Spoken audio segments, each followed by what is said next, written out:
Hello everybody, Daniel here. I'm happy today because the author copies of my third book, Monopolies, Volume 1, Dreams, Poesy and Psychotic Prose, came through today. It's available in hardback and nice to add that to the collection. I thought I'd read a little bit of it, and it's a little short story called The Broadway Blip. The Broadway Blip. We have simply to set the scene. A large man is standing drinking a cherry coke and eating a pork pie. Along comes an even heavier sized man with a packet of chips and a wooden fork. He is reaching as far as his remaining arm will reach towards some confused pigeons. The man sees this and takes off a chunk of his pie with his teeth, then ever so slowly walks up among the pigeons, which of course disperse around the pavement.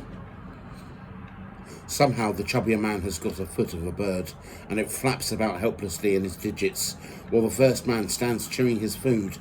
Fundamentally, the chewing man by now should have swallowed his bite, but the fact of his flapping city vermin has concerned his palate, and he now finds himself wanting to throw up.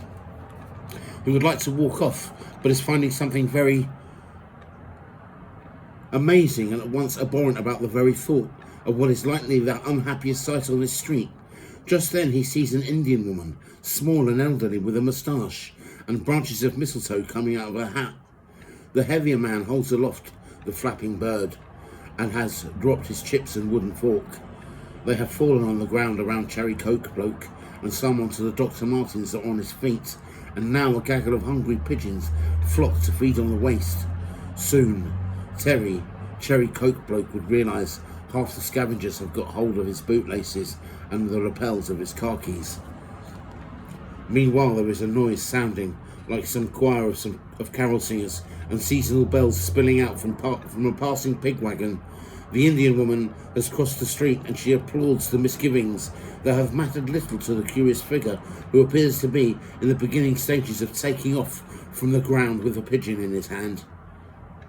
This was a short applause, however, since Terry Coke Bloke and his feathery friends, engaged now in some spiritual dance theatrics with each other, would be mesmerised by her rhythmic clap. Consequently, the Yuletide music has entranced the ensemble. Terry has started rotating in a hyperbolic pattern. The moon has deepened in colour. The heavier man is 5.5 feet above the road, and some Jehovah's Witnesses are approaching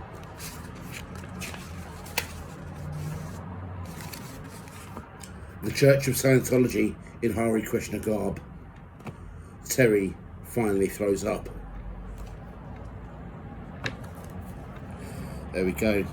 Please buy my books. This is a little smaller than the others, but this one is very nice. And also don't forget The Prayer, Journey into Madness, and The Chicken Chop Incident, very popular. Thank you.